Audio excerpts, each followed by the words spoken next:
got new details to share with you today about an investigation into U.S. funding of a Chinese research lab in the city at the center of the pandemic.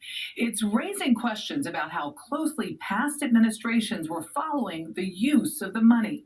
Senior investigative correspondent Catherine Harris joins us from Washington with more. Good morning, Catherine. Good morning, Michelle. Sources tell CBS News an investigation of this complexity could take at least 6 months to reach a conclusion about whether U.S. government agencies were billed twice for projects in Wuhan, China. The probe kicked off after new information came to light from Congress. We are collecting evidence here and collecting facts. Former federal investigator Diane Cutler spent 2 decades combating white-collar crime and healthcare fraud. During the pandemic, Cutler turned her attention to U.S. government grants that supported coronavirus-related research in China. How many records have you viewed? My collection is certainly well over 50,000 documents. Records reviewed by CBS News indicate the U.S. government may have paid twice for projects at the Wuhan labs through the National Institutes of Health and the U.S. Agency for International Development, or USAID.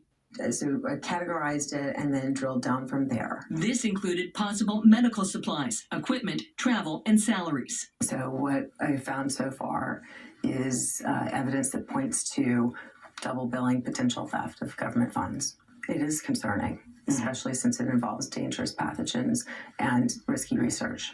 While intelligence agencies can't agree on how the pandemic that killed more than 1.1 million Americans started, the FBI and now the Energy Department have found an accidental lab leak is plausible, not potentially through infected animals at a nearby market.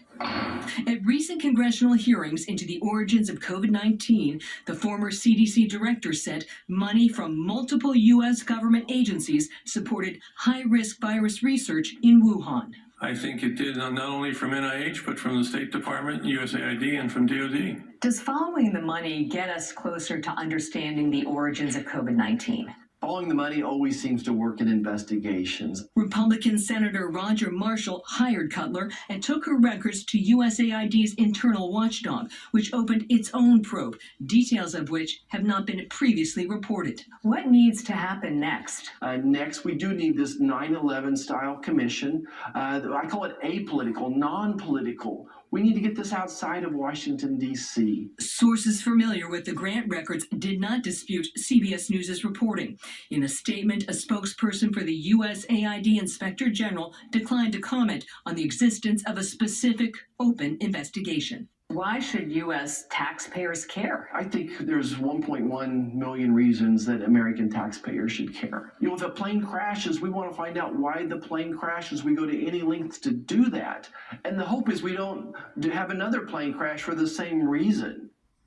Sources told CBS News that tens of millions of U.S. taxpayer dollars could be involved, and the findings could provide new insight into the Wuhan research. Spokesperson for USAID declined to comment, and the NIH press office did not respond to CBS News' questions. Tony.